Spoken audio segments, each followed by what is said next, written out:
আসসালামু আলাইকুম প্রিয় দর্শক, সবাই কেমন আছেন? প্রতিদিনের মতো চলে আসলাম এই মুহূর্তের আজকের সবচেয়ে গুরুত্বপূর্ণ ঝড় বৃষ্টি নিম্নচাপ ঘূর্ণিঝড়ের খুবই গুরুত্বপূর্ণ 2 আগস্ট 2025 রোজ শনিবারের খুবই গুরুত্বপূর্ণ আবহাওয়ার খবরে। আগামী 24 ঘন্টার মধ্যে দেশের দিকে আবারও ধেয়ে আসছে শক্তিশালী নতুন বৃষ্টি বলয়। পরবর্তী 48 ঘন্টার মধ্যে রংপুর, ময়মনসিংহ ও সিলেট বিভাগের প্রত্যেকটা জেলার ওপর দিয়ে আবারও শুরু হতে যাচ্ছে টানা এক সপ্তাহ ভারী থেকে অতি ভারী বৃষ্টিপাতের দাপট। টানা ভারী বৃষ্টিপাতের প্রভাবে আবারও দেশের উত্তর পূর্বাঞ্চলের জেলাগুলিতে ভয়াবহ বন্যার আশঙ্কা করছেন আবহাওয়াবিদরা। এদিকে দেশের পশ্চিমবঙ্গ সহ দেশের ঢাকা, খুলনা, বরিশাল, চট্টগ্রাম ও রাজশাহী বিভাগের বিভিন্ন অঞ্চলে মাঝারি মানের বৃষ্টিপাত অব্যাহত রয়েছে। পরবর্তী 72 ঘন্টার মধ্যে আরও বৃদ্ধি পাওয়ার সম্ভাবনা রয়েছে প্রত্যেকটা জেলাতেই। তো প্রিয় দর্শক, দেশের 8 বিভাগের 64 জেলার আপডেট থাকছে আজকের এই ভিডিওটিতে। অবশ্যই শেষ পর্যন্ত দেখার অনুরোধ। কে কোন জেলা থেকে দেখছেন কমেন্ট করে জানিয়ে দিন। প্রতিনিয়ত আবহাওয়ার খবর পেতে আমাদের ইউটিউব চ্যানেলটিকে সাবস্ক্রাইব করে রাখুন।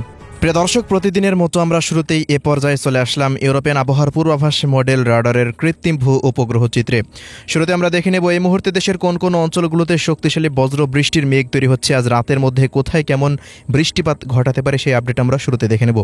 তো এই মুহূর্তের সবশেষ পূর্বাভাস অনুযায়ী দেখা যাচ্ছে যে ভারতের মিজোরাম ও ত্রিপুরা রাজ্য হতে শক্তিশালী মেঘমালা তৈরি হচ্ছে। তাই এই মুহূর্তে ঢাকা, বরিশাল এবং উপকূলীয় অঞ্চল ধরে ব্যাপকভাবে বিস্তার লাভ করেছে। বেশ কিছু অঞ্চলে ভারী থেকে অতি ভারী বৃষ্টিপাত হতে দেখা গেছে। সামুদ্রিক আবহাওয়ার পরিস্থিতিতে দেখা যাচ্ছে যে গভীর সঞ্চলনশীল মেঘমালা এখনও পর্যন্ত একত্রিত হচ্ছে।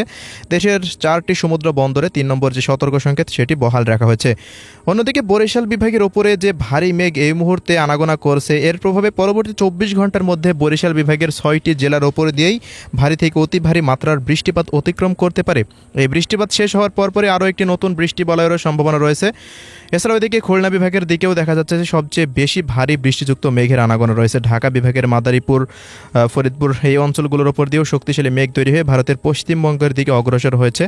দেশের উত্তর পূর্বাঞ্চলের দিকে ভারী মেঘ মোটামুটি একটু কম রয়েছে, তবে দক্ষিণাঞ্চলের দিকে একটু মেঘের সক্রিয়তা এখন পর্যন্ত বেশি দেখা যাচ্ছে। চট্টগ্রাম বিভাগের জেলাগুলিতেও ভারী মেঘের আনাগোনা রয়েছে। ভারতের মেঘালয়, ত্রিপুরা রাজ্য হতে এদিকে সিলেট বিভাগের দিকেও ভারী মেঘ তৈরি হতে দেখা যাচ্ছে। পরবর্তী 72 ঘন্টার মধ্যে সিলেট বিভাগের 4টি জেলার ওপরে এবং ময়মনসিংহ বিভাগের 4 জেলার ওপরে ভারী থেকে অতি ভারী মাত্রার বৃষ্টিপাত হওয়ার পূর্বাভাস জারি করেছে আবহাওয়া দপ্তর। অন্যদিকে রংপুর বিভাগে এই মুহূর্তে তেমন কোনো ভারী মেঘ না থাকলেও আগামী 12 ঘন্টার মধ্যে রংপুর বিভাগের বেশ কিছু অঞ্চলে শক্তিশালী মেঘমালা তৈরি হতে শুরু করে দিতে পারে। রংপুর বিভাগ হতে এদিকে রাজশাহী বিভাগের দিকেও ভারী মেঘ তৈরি হয়ে বেশিরভাগ জেলাতে ভারী থেকে অতি ভারী বৃষ্টিপাত ঘটাতে পারে এবং রাজশাহী বিভাগের যে মেঘমালা তৈরি হবে তা ভারতের পশ্চিমবঙ্গের প্রত্যেকটা জেলার ওপর দিয়ে বিস্তার লাভ করে পশ্চিমবঙ্গের অধিকাংশ জেলা জুড়েই টানা 72 ঘন্টা পর্যন্ত ভারী থেকে অতি ভারী বৃষ্টিপাত হওয়ার সম্ভাবনা রয়েছে। মোটামুটি আগামী কয়েকদিন পর বৃষ্টিপাতের মাত্রা আরও কিছুটা বৃদ্ধি পেতে পারে, এমনই জানা যাচ্ছে এই মুহূর্তে উপগ্রহ রাডার থেকে বেড়ে যাচ্ছে বৃষ্টিপাতের খবরে। তো দর্শক, দেখা যাচ্ছে শনিবার 2 আগস্টে সিলেট বিভাগের প্রায় প্রত্যেকটা জেলা জুড়েই, এদিকে সিলেট, শতকবাজার, বিশ্বম্ভরপুর, জয়ন্তাপুর, জাকিগঞ্জ, এদিকে চরখাই থেকে দেখা যাচ্ছে বড়লেখা, কামালগঞ্জ, মৌলভীবাজার, এদিকে হাবিবগঞ্জ, বানিয়াচং, নাসিরনগর, ইতনা, কেন্দুয়া, বিশ্বম্ভরপুর, ফেনারবাগ, শতকবাজারের প্রত্যেকটা অঞ্চলের ওপর দিয়েই ভারী থেকে অতি ভারী মাত্রার বৃষ্টিপাত হতে পারে। পাশাপাশি এদিকে ময়মনসিংহ বিভাগের ময়মনসিংহ, কেন্দুয়া, নেত্রকোনা, নালিতাবাড়ি, ফুলপুর, তারাকান্দা, শেরপুর, জামালপুর অঞ্চলগুলোর অধিকাংশ স্থান দিয়েই বাহাদুরাবাদের আশেপাশ দিয়ে মোটামুটি সিলেট এবং ময়মনসিংহের প্রত্যেকটা অঞ্চলে ভারী বৃষ্টিপাত হতে পারে 2 আগস্টে। এছাড়া প্রিয় দর্শকের দিকে ঢাকা বিভাগেরও দেখা যাচ্ছে রাজবাড়ী, মানিকগঞ্জ, ফরিদপুর, বালিয়াকান্দি, পাংশা, দোহার, মকসেদপুর, শরীয়তপুর, মাদারীপুর, গোপালগঞ্জ অঞ্চলগুলোর উপর দিয়েও মাঝারি মানের বৃষ্টিপাত অতিক্রম করার আশঙ্কা রয়েছে। অন্যদিকে মুন্সিগঞ্জ, নরসিংদী, ঢাকা, কাপাসিয়া, কিশোরগঞ্জ, টাঙ্গাইল, বাংশাইল, গাজীপুর, কালীহাটি অঞ্চলগুলোর উপর দিয়েও বিক্ষিপ্ত মাঝারি মানের বৃষ্টিপাত হতে পারে এবং বৃষ্টিপাতের মাত্রা পরবর্তী 48 ঘন্টার মধ্যে আরও বৃদ্ধি পাওয়ার সম্ভাবনা রয়েছে।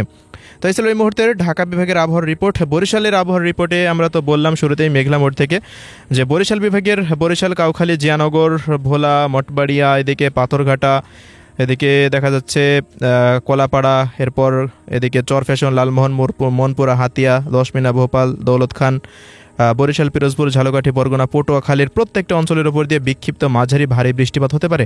অন্যদিকে চট্টগ্রাম বিভাগের ফেনী, নোয়াখালী, লক্ষ্মীপুর, চাঁদপুর, চৌমুহনী, হাজীগঞ্জ, লাকসাম, এদিকে ব্রাহ্মণবাড়িয়া, কুমিল্লা, নবীনগর, বিবাড়িয়া অঞ্চলগুলোর উপর দিয়েও মাঝারি মানের বৃষ্টিপাত হতে পারে। ভারী বর্ষণের সতর্কতা রয়েছে দীঘিনালা, সাজেক, লংকদু, খাগড়াছড়ি, মানিকছড়ি, বিলাইছড়ি, রাজস্থলী, রাওয়ানছড়ি অঞ্চলগুলোতে। পাশাপাশি সাতকনিয়া, বান্দরবান, টেকনাফ, মহেশখালী, কক্সবাজার অঞ্চলগুলোতেও অতি ভারী বর্ষণ হতে পারে আগামী 48 ঘন্টার মধ্যে, এমনটাই এই মুহূর্তের আপডেট দেখা যাচ্ছে। হ্যাঁ, 2 আগস্টেও এই অঞ্চলগুলোতে মাঝারি থেকে ভারী বৃষ্টিপাত হতে পারে। চট্টগ্রাম শহরে ভারী বর্ষণের সম্ভাবনা রয়েছে এদিন। তো এবার আসছি খুলনা বিভাগের আবহাওয়া পরিস্থিতি। খুলনা বিভাগের কুষ্টিয়া, দৌলতপুর থেকে এদিকে ভেড়ামারা, বারোখাদা, কুমারখালী এই অঞ্চলগুলো এবং এদিকে বামন্দি এবং এদিকে আলমডাঙ্গা, মেহেরপুর, গাংনী, হরিণাকুণ্ডু, ঝিনাইদহ, দর্শনা, চুয়াডাঙ্গা, মাগুড়া এবং এদিকে কোটসাদপুর, এদিকে বেলডাঙ্গার আশেপাশ সহকারে যশোর, নড়াইল পর্যন্ত প্রত্যেকটা অঞ্চলে অতি ভারী বর্ষণ হতে পারে 2 আগস্টে। এছাড়াও খুলনা এবং এদিকে বাগেরহাট, মোংলা এবং সাতক্ষীরা জেলার আশেপাশ সহকারে শ্যামনগর অঞ্চলগুলো, সুন্দরবন অঞ্চলগুলোতেও হালকা মাঝারি বৃষ্টিপাতের সম্ভাবনা রয়েছে। রাজশাহী বিভাগের দিকে পাবনা জেলা, লালপুর, পুঠিয়া, রাজশাহী, গোদাগাড়ি এবং এদিকে ভেড়া, ভাঙ্গুড়া, সিংড়া, নাটোর অঞ্চলগুলোতে ভারী বৃষ্টিপাতের সম্ভাবনা দেখা যাচ্ছে। অন্যদিকে আক্কেলপুর, আদমদিঘি, নওগাঁ, জয়পুরহাট, সিরাজগঞ্জ, বগুড়া, চাঁপাইনবাবগঞ্জ, গোমস্তপুর অঞ্চলগুলোতে মাঝারি মানের বৃষ্টিপাত হতে পারে। রংপুর বিভাগের আবহাওয়া পরিস্থিতিতে দেখা যাচ্ছে সারাদিনে আকাশ অস্থায়ীভাবে আংশিক মেঘলা নিয়ে থাকতে পারে। তবে প্রিয় দর্শক, রাতের বেলায় বৃষ্টিপাতের যে প্রবণতা সেটি অনেকটাই বৃদ্ধি পাওয়ার আশঙ্কা রয়েছে। রংপুর বিভাগের রংপুর, দিনাজপুর, ঠাকুরগাঁও, পঞ্চগড়, নীলফামারী, লালমনিরহাট, কুড়িগ্রাম ও গাইবান্ধা জেলার প্রত্যেকটা জায়গা জুড়ে পরবর্তী 72 ঘন্টার মধ্যে বৃষ্টিপাতের প্রবণতা বৃদ্ধি পেতে পারে এবং পাশাপাশি বৃষ্টিপাত 9 আগস্ট পর্যন্ত টানা 7 দিন পর্যন্ত চলার সম্ভাবনা রয়েছে। এছাড়া অন্যদিকে ভারতের উত্তরবঙ্গের জেলাগুলিতেও মাঝারি থেকে ভারী বৃষ্টিপাত হতে পারে। এদিকে দেখুন, আগামী 3 তারিখে থেকেই দেখা যাচ্ছে যে রাজশাহী, ময়মনসিংহ, সিলেট এবং রংপুর বিভাগের অধিকাংশ জেলা জুড়েই বৃষ্টি বলয় প্রবেশ করতে যাচ্ছে এবং পাশাপাশি ঢাকা বিভাগের উত্তরের জেলাগুলিতেও 3 তারিখে মাঝারি মানের বৃষ্টিপাত হতে পারে। তবে 3 তারিখে দেশের দক্ষিণাঞ্চলের জেলাগুলিতে বৃষ্টিপাতের সক্রিয় অনেকটা কম থাকতে পারে।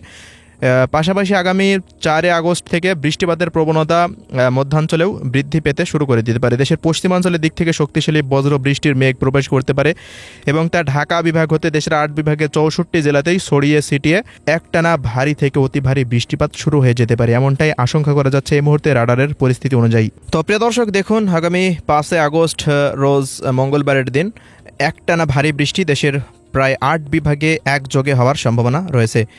রাজশাহীর দিক দিয়ে শক্তিশালী বৃষ্টি বলয় প্রবেশ করছে। 6 তারিখ জুড়েও দেখা যাচ্ছে ঢাকা, খুলনা, বরিশাল, চট্টগ্রামের অধিকাংশ জেলাতে, মানে প্রত্যেকটা জেলাতে একটানা বৃষ্টিপাত শুরু হতে পারে। মোটামুটি 5, 6 এবং 7 তারিখ এই 3 দিন দেশ জুড়ে প্রায় দেশের 8টি বিভাগে একযোগে টানা ভারী থেকে অতি ভারী বৃষ্টিপাত হতে পারে বলে এই মুহূর্তে উপগ্রহ রাডার থেকে দেখা যাচ্ছে। তো এই ছিল এই মুহূর্তে রাডারের পরিস্থিতি। এবার আমরা চলে যাচ্ছি ভারতের পশ্চিমবঙ্গের আবহাওয়া কেমন সেটি দেখতে। তো পরবর্তী 24 ঘন্টার মধ্যে ভারতের পশ্চিমবঙ্গের উত্তর ও দক্ষিণ 24 পরগনা, পূর্ব পশ্চিম মেদিনীপুর, গলাঘাট, খড়গপুর, কলকাতা, নদিয়া, চন্দননগর, হাওড়া, হুগলি, বর্ধমান, পুরুলিয়া, বাঁকুড়া, দুর্গাপুর, কাটোয়া, সিউড়ি, নলহাটি অঞ্চলগুলোর আশেপাশ সহকারে 20-30 মিলিমিটার পর্যন্ত বৃষ্টিপাত হতে পারে। অন্যদিকে মালদা, মুর্শিদাবাদ, বীরভূম, উত্তর ও দক্ষিণ দিনাজপুর, এদিকে শিলিগুড়ি, দার্জিলিং, জলপাইগুড়ি, আলিপুরদুয়ার, কোচবিহার, কালিম্পং অঞ্চলগুলোতেও মাঝারি মানের বৃষ্টিপাত হতে পারে। ত্রিপুরা রাজ্যের রামবাসা, আগরতলা, রামপুর, আইজল এবং এদিকে মিজোরাম রাজ্যেও মাঝারি মানের বৃষ্টিপাত অতিক্রম করার সম্ভাবনা রয়েছে। পরবর্তী 10 দিনে বৃষ্টিপাতের মাত্রা অনেকটা বৃদ্ধি পেতে পারে।